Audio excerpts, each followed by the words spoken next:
Good morning, students. Topic for today is radio-ulnar joint. Radio-ulnar joint is formed at three places, that is the superior radio-ulnar joint, the middle radio-ulnar joint, and the inferior radio-ulnar joint. The middle radio-ulnar joint is formed by the interosseous membrane. So the interosseous membrane connects the shafts of the radius and the ulna. It is attached to the interosseous border of the radius and the interosseous border of the ulna.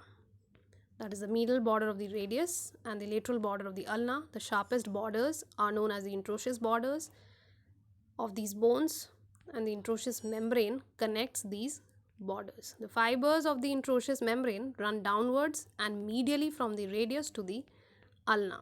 You can see in the figure the direction is downwards and medially towards ulna.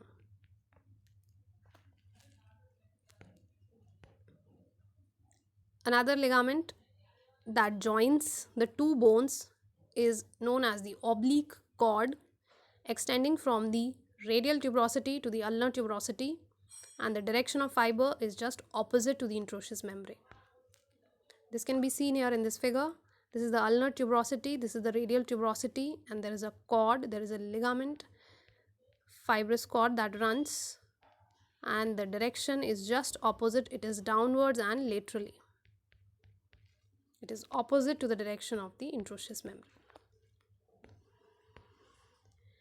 So we will study in detail about the superior radio-ulnar joint and the inferior radio-ulnar joint.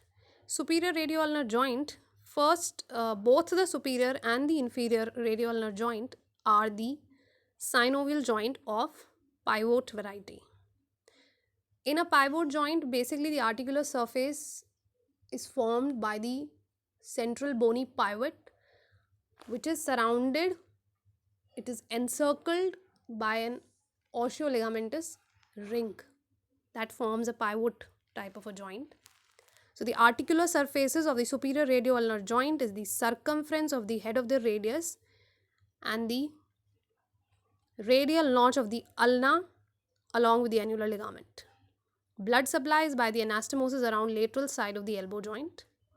Nerve supply is by the musculocutaneous, median and radial nerves.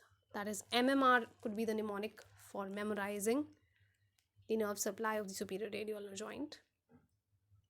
Special type of movements, that is supination and pronation, are possible. And in a pivot type of joint, the movements are permitted only in a single plane, that is supination and pronation, taking place around the vertical axis. In this figure, this is the radial notch of the ulna. This is the head of the radius. These two are the articular surfaces for the superior radio-ulnar joint. Also could be seen here, this is the circumference of the head of the radius. This is the radial notch present on the ulna, and this is how the superior radio-ulnar joint is formed. And also it is surrounded by this osteoligamentous ring, which is known as the annular ligament. So there are two ligaments for the superior radio-ulnar joint, that is the annular ligament and the quadrate ligament. Annular ligament is a ring that surrounds 4/5 of the portion, and in this ring the head of the radius rotates freely. It is attached to the margins of the radial notch, and it is also continuous with the capsule of the elbow joint above. Quadrate ligament extends from the neck of radius to lower margin of the radial notch of ulna. So here you can see the annular ligament extends from these are the margins on both sides. You have the margins of the radial notch of ulna and they surround this head.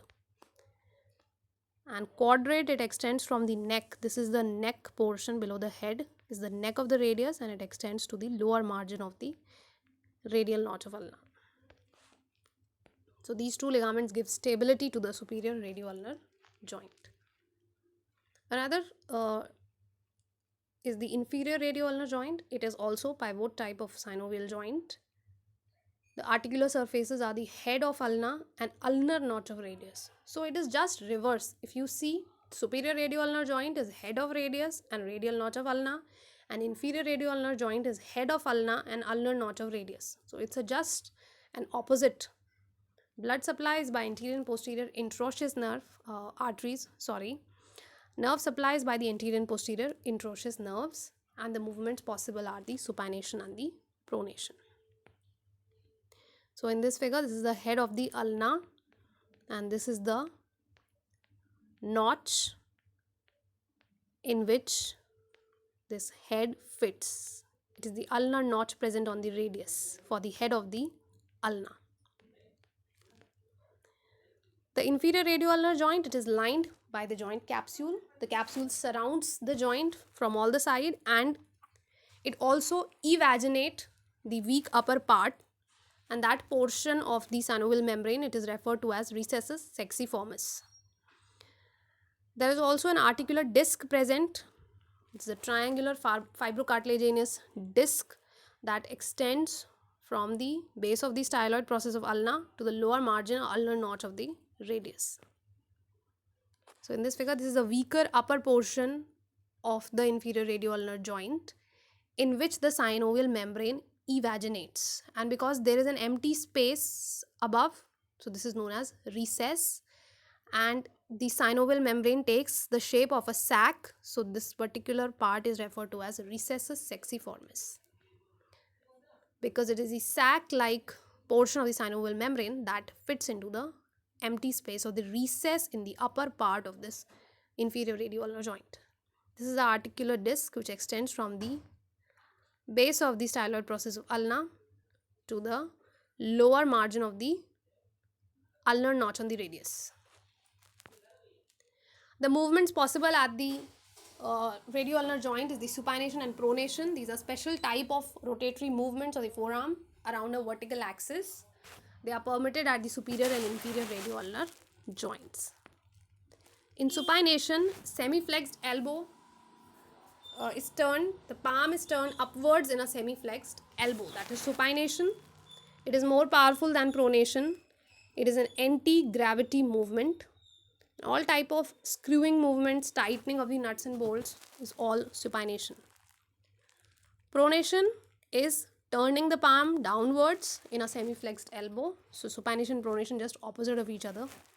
Movement is rapid and gravity also helps in pronation. Supination is brought about, that is slow supination with extended elbow. It is brought about by supinator, and rapid supination with flexed elbow against resistance is brought about by biceps brachii. Pronation is chiefly brought about by pronator quadratus, and it is also aided by pronator teres. So the muscle name, that is supinator, suggests that its action is supination, and pronator quadratus and pronator teres suggest that their action is pronation. So that's all about the radioulnar joint. Thank you so much.